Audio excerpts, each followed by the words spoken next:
তো বন্ধুরা, আজকে বানাচ্ছি গরম গরম ফুলকপির পরোটা, শীতকালে সবার প্রিয়। তো প্রথমে দেখো ফুলকপিগুলোকে ধুয়ে নিয়েছি, আর এটা আমি পাঞ্জাবি স্টাইলেই বানাবো।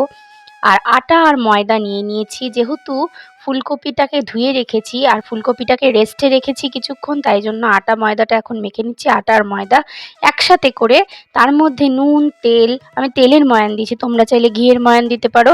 দিয়ে ওটা যতক্ষণ না পর্যন্ত আটো আটো হবে ততক্ষণ পর্যন্ত ময়ানটা দিয়ে তারপরে জল দিয়ে আস্তে আস্তে মেখে নিতে হবে।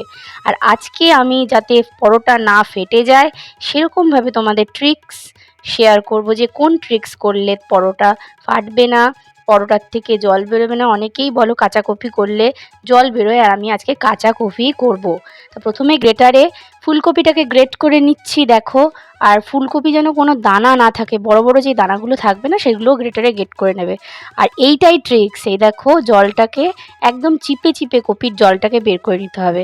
প্রথমে দিলাম জোয়ান বেশি পরিমাণ করে, তারপরে ধনের গুঁড়ো, জিরের গুঁড়ো, এবার আদা আর কাঁচা লঙ্কা বাটা অবশ্যই দেবে।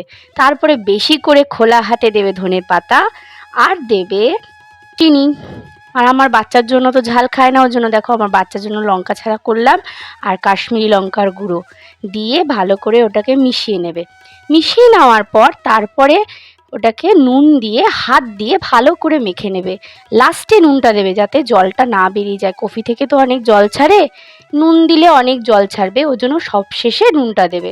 তারপরে দেখো একটা বড় মাপের লেচি কেটে তার মধ্যে একটা বলের মতন করে, একটা গর্ত মতন করে, তারপরে তোমার ওর মধ্যে কপির যে পুরটা করে রেখেছি, তৈরি করে রেখেছি, সেই পুরটা দিয়ে দেব।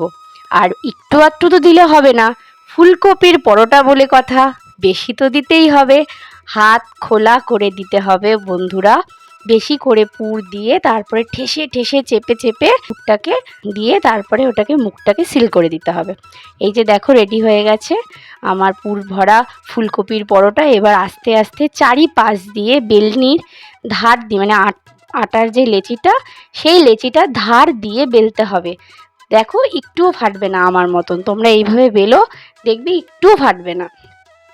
তারপরে দেখো তেল দিয়ে ভেজে নিলেই আমার রেডি হয়ে যাবে ফুলকপির পরোটাটা। কেউ তেলেও ভাজতে পারো, আবার ঘিতেও ভাজতে পারো, আমি তেলে ভেজেছি, তোমরা চাইলে ঘিতেও ভাজতে পারো। খেতে মুচমুচে হবে, খুবই স্বাদ হবে, আর পুরো পরোটাটার ভেতরে না পুরে একদম ঠাসা হবে। আমি সেটা তোমাদের সাথে শেয়ার করতে পারিনি, তো কেমন লাগলো আমি তোমাদের দেখিয়ে দিচ্ছি। এই দেখো বন্ধুরা, আমি চলে এসেছি এখন পরোটাটা নিয়ে, একটুখানি সস দিয়ে মুখে দিলাম। তো দারুণ হয়েছে বন্ধুরা, তোমরা ট্রাই করো, অবশ্যই ভালো লাগবে তোমাদের। আর ভিডিওটা ভালো লাগলে একটা লাইক, শেয়ার, কমেন্ট করো, তোমাদের লাইকের আশায় সবসময় বসে থাকি, মোটিভেট হই।